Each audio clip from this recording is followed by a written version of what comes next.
Two red-hot and divisive issues, illegal immigration and the president's health care reform law. Well, they're headed for the Supreme Court, and they are sure to ricochet through the 2012 presidential race. Both rulings likely to be announced in June, just 5 months before Election Day.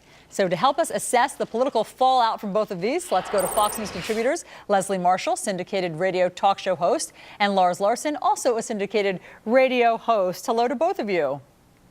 Hi, good morning. So, you know, we talk so much about the flagging economy that we sort of have taken our eye off the Supreme Court, but these are major decisions that will certainly affect the presidential candidates and President Obama. Let's start with Arizona's illegal immigration law.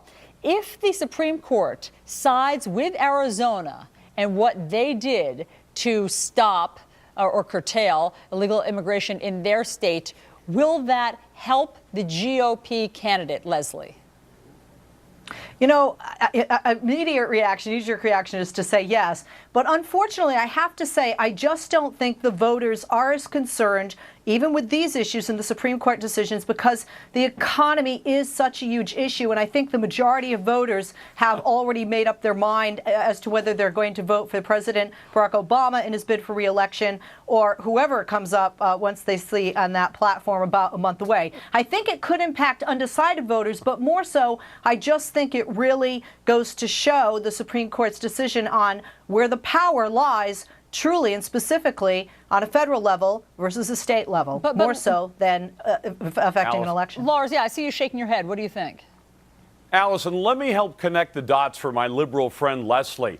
Illegal aliens, or as we call them, undocumented Democrats, are stealing the jobs of American citizens. With 15 million people out of work, only 1 million of those 12 million illegals in the country work farm jobs. The rest of them work jobs that Americans are willing to do right now. Telling Arizona that they did right by merely saying they wanted to enforce the federal laws on the books is going to be a win for conservatives, because conservatives have argued for a long time that these illegals should not be in our country taking American jobs. But yet, what about the Hispanic vote, Leslie? Surely it will have some effect on whether they turn out to the polls?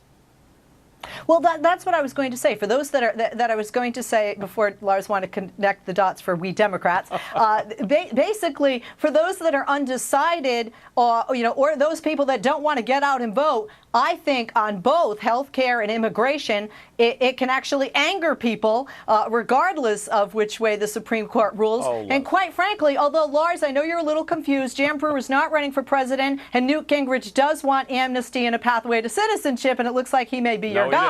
So when it comes to those, and I think it's a great question, Allison, because that's where it really impacts for those that might not have turned out, that may go, okay, I need to show up to make a difference because I'm angry about this decision. Yeah, Lars? Allison, let me tell you something. Latinos in America who are legally here or are citizens, and there are many of them, ought to be angered at the insulting suggestion that if you side against those breaking our laws in our country illegally, that somehow that's an insult to people who happen to be ethnically similar to them. There is no similarity. It's like saying I ought to be against anybody who's for hunting down serial killers, because most serial killers are white guys my age. The fact is that smart Latino voters will see through this charade that Leslie wants to press. Let's move on to health care reform, because I have heard it said, some pundits believe that either way the Supreme Court decides, if they side with President Obama and they allow the health care reform law to continue as is, or if they start dismantling it somehow,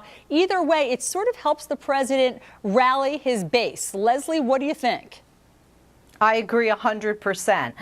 Back to the anger issue, if the Supreme Court deems this unconstitutional, I think those Democrats who plan to stay home, or some Democrats who are a little upset with hope and change, might say, you know what, I'm going to give this guy a second chance, and I'm going to show up to vote.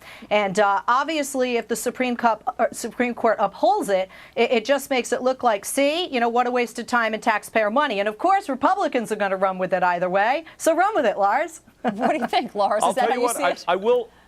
I will run with it. Allison, the thing is, Leslie doesn't understand. The majority of Americans oppose this law because they understand the government has no right to tell you you have to buy a certain kind of insurance product. And the very fact that if you uphold that at the Supreme Court, you're suggesting that the government basically has the right to run your life. That's all the more a positive point for conservatives who want to take their lives back from the control of an overbearing government.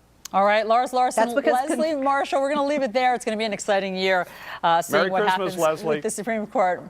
Thanks, Allison. Thanks. Merry Christmas to both of you. Thanks so much.